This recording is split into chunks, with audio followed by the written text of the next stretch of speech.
किसी जमाने में एक अजीम बादशाह था जिसका नाम राजा वकरम था। राजा वकरम की बादशाहत बहुत वसीआ और खुशहाल थी, लेकिन वो एक आदिल और रहम दिल बादशाह था। इसका अदल व इंसाफ हर जगह मशहूर था। इसके दरबार में तमाम लोगों को इंसाफ मिलता था, चाहे वो अमीर हो या गरीब। इस बादशाहत के एक गांव में एक गरीब किसान रहता था जिसका नाम रामू था। रामू एक मेहनती इंसान था, लेकिन किस्मत ने उसके साथ कभी भी अच्छा नहीं किया। इसकी फसलें अक्सर बर्बाद हो जाते और वो कर्जों में दब जाता। बावजूद उसके रामू कभी भी अपनी मेहनत से पीछे नहीं हटा। एक साल रामू की फसलें मुकम्मल तौर पर तबाह हो गईं। उसके पास न तो बीज थे, न ही खुराक और न ही कर्ज वापस करने के लिए पैसे। वो बहुत मायूस और परेशान था। उसकी बीवी और बच्चे भी भूख से तड़प रहे थे। एक दिन रामू ने फैसला किया कि वो बादशाह विक्रम के दरबार में जाएगा और अपनी मुश्किलात को बादशाह के सामने रखेगा। रामू अपने गांव से लंबा सफर तय करके बादशाह के महल पहुंचा। महल के दरवाजे पर पहुंचकर उसने दरबानों से दरख्वास्त की कि वो उसे बादशाह से मिलने दें।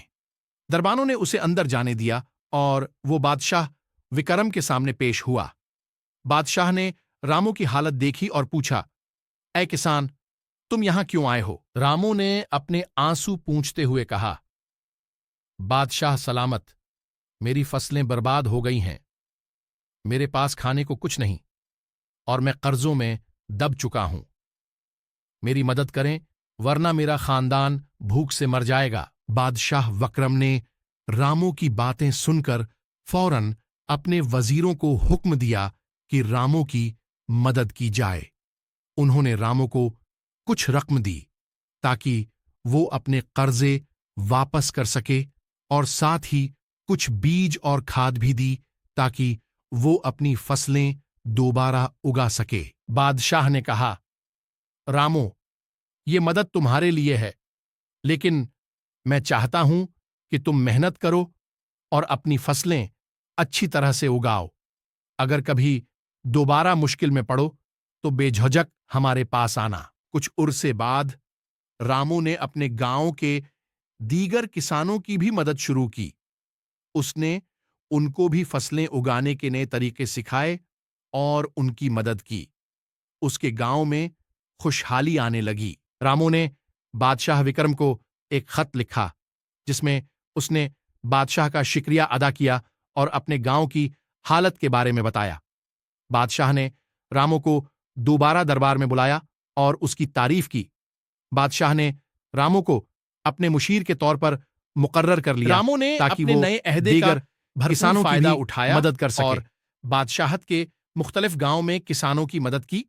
उसने नई तकनीकें मुतारफ कराएं और लोगों को मेहनत का सही मतलब समझाया।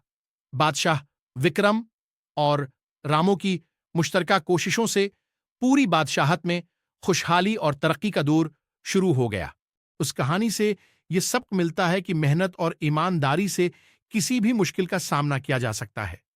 बादशाह विक्रम की रहमदिली और इंसाफ पसंदी ने न सिर्फ एक किसान की जिंदगी बदल दी, बल्कि पूरी बादशाहत को तरक्की की राह पर गामजन कर दिया। और रामू की मेहनत और दयानतदारी ने साबित किया कि मुश्किलात कितनी ही बड़ी क्यों ना हो, उनका हल हमेशा मौजूद होता है।